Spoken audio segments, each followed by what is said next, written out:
A good day to everyone. We are Group 2 and our topic of discussion for today is LGBTQ and society and culture. Our group is composed of Alessandra Magdales, Daniella Cabrera, Erroljohn Dionisio, John Anas, and Renz Aquino.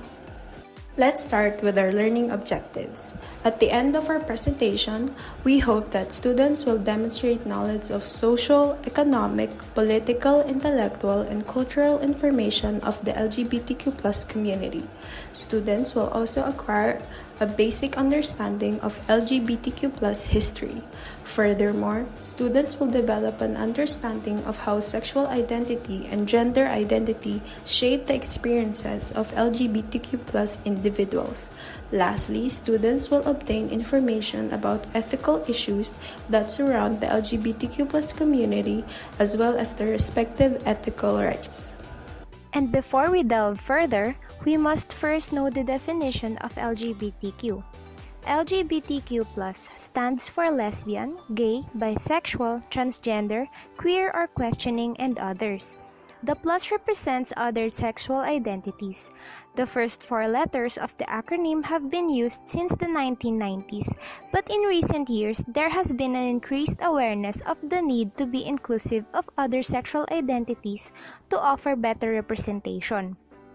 The acronym is used to represent a diverse range of sexualities and gender identities, referring to anyone who is transgender and/or same and similar gender attracted. Here are some LGBTQ terms to be familiarized with. L stands for lesbian, which means a female who experiences romantic love or sexual attraction to other females. G is for gay, referring to a homosexual person or the trait of being homosexual.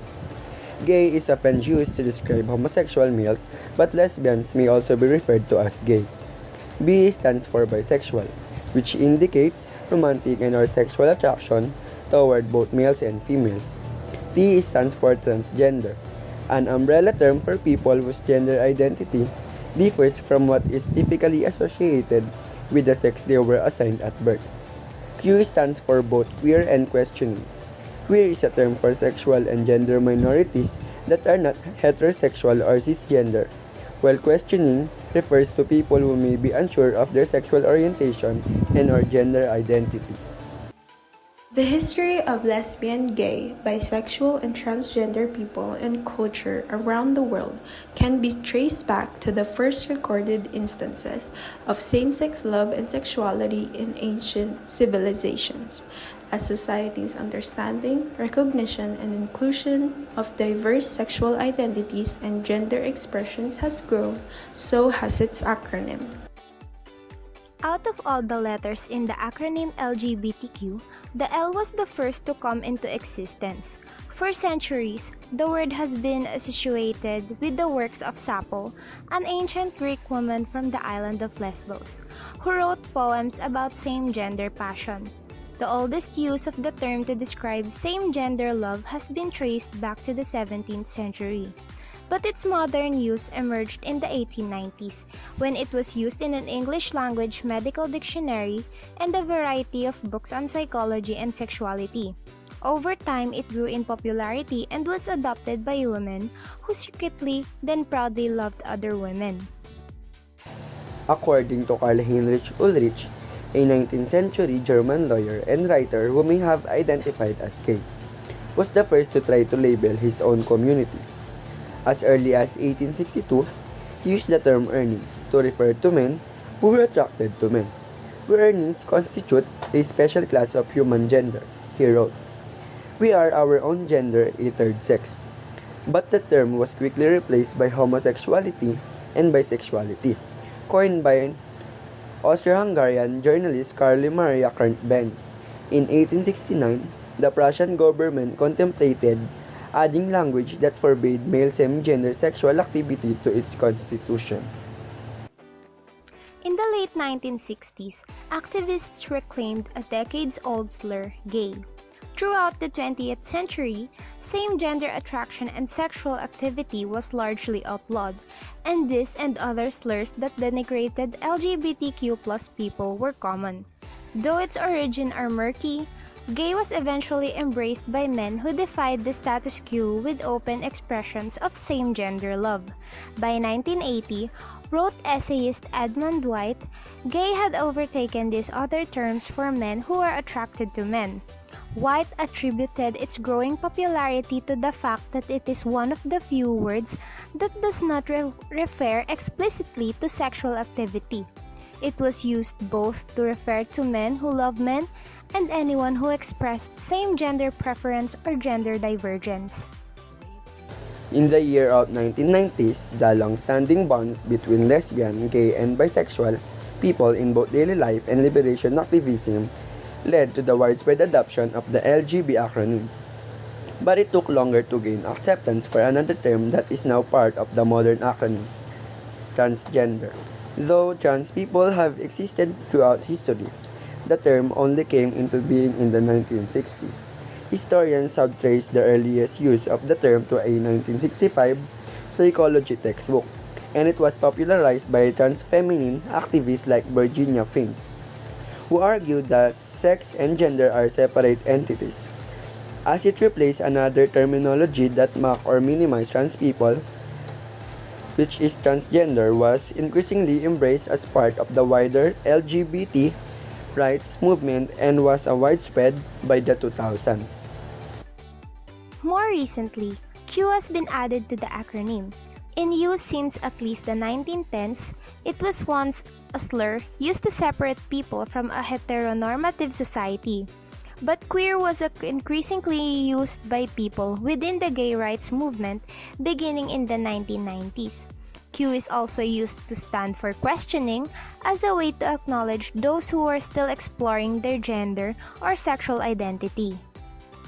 Now that we've tackled the brief history of the LGBTQ acronym, let's move on to the ethical issues of the LGBTQ community and the ethical rights that protect the members of the community, most especially in the Philippines. Homophobia and transphobia affect people all over the world. In many societies around it, like lesbian, gay, bisexual, and transgender people, are subject to abuse and attacks. Commonly, like gender and sexual minorities, are excluded and stigmatized because of who they are. And also, it is alarming because in many countries, it still have laws and policies that specifically make homosexuality a crime. School should be a safe place for everyone. But in the Philippines, students who are lesbian, gay, bisexual, and transgender too often find their schooling experience is marred by bullying, discrimination, lack of access to LGBT-related information, and in some cases, physical or sexual assault. These abuses can cause deep and lasting harm and reduce students' right to education, protected under Philippine and international law. In recent years, lawmakers and school administrators in the Philippines have recognized that bullying of LGBT youth is a serious problem and designed intervention to address it. Way back in 2012, the Department of Education or DepEd, which oversees primary and secondary schools, enacted a child protection policies that is being designed to address bullying and discrimination in schools, including the basis of sexual orientation and gender identity. The following year, the Congress passed the Anti-Bullying Law of 2013, with implementing rules and regulations that enumerate sexual orientation and gender identity as prohibited grounds for bullying and harassment.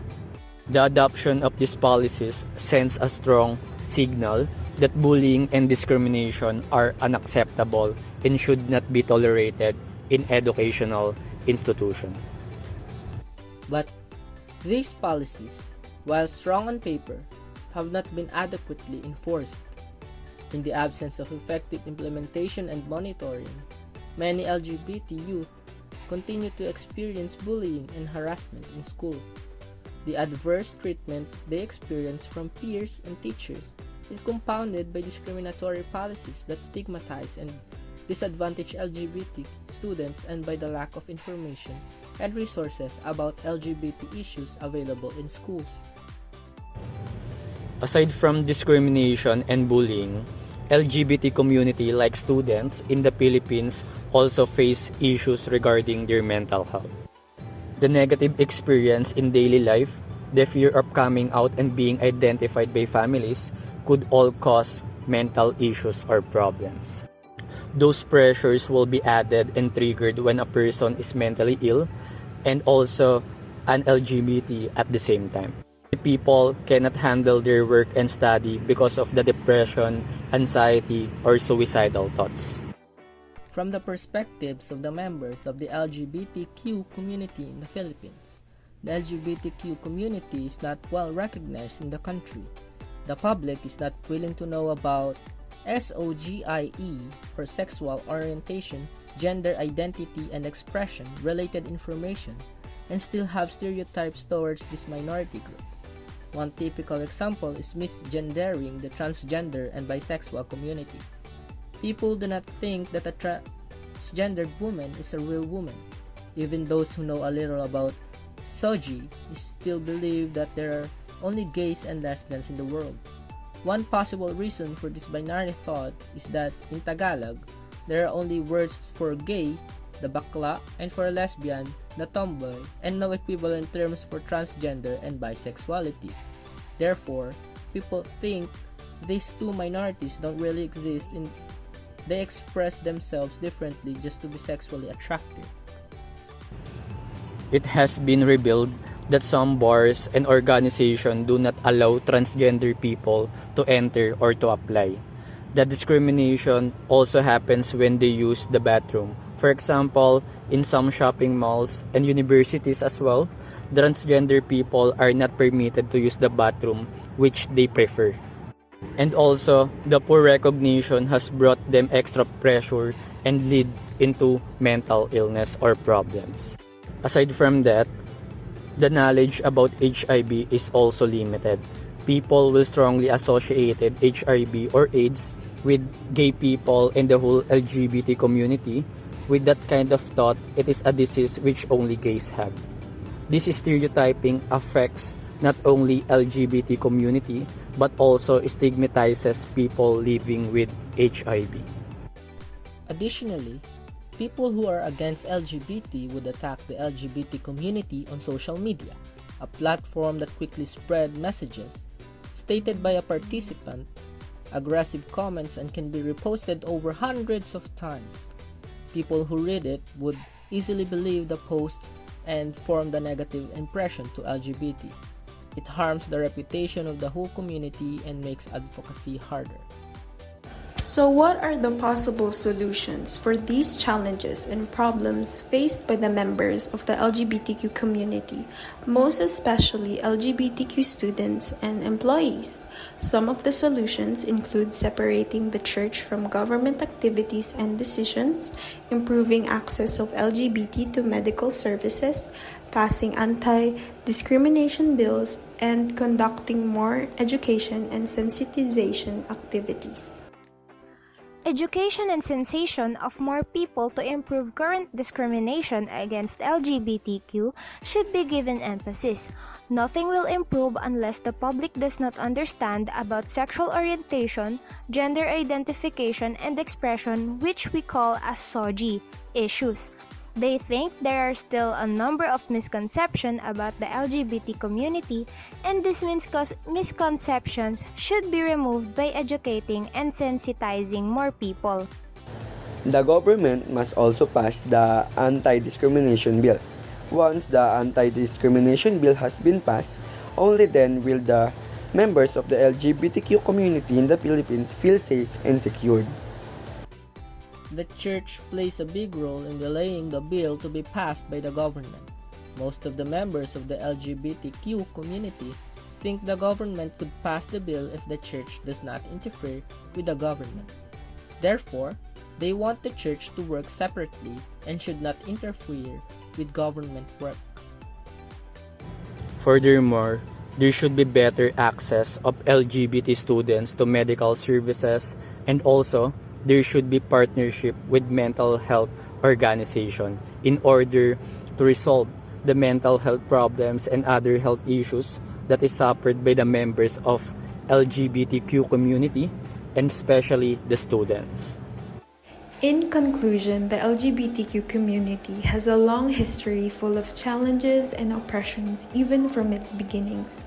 The community also has its own fair share of unique traditions and cultures, such as drag queens, pride parades, social movements, and most notably, a rainbow flag stands as their symbol. Till now, members of the LGBTQ community are still deprived of their basic human rights. Because of this, LGBTQ issues have emerged as a major social and political issue globally. However, society is more accepting of LGBTQ individuals than it was a decade ago. In line with this, it is important for us to finally accept and recognize one another as humans, no matter the gender, race, economic status, and sexual identity.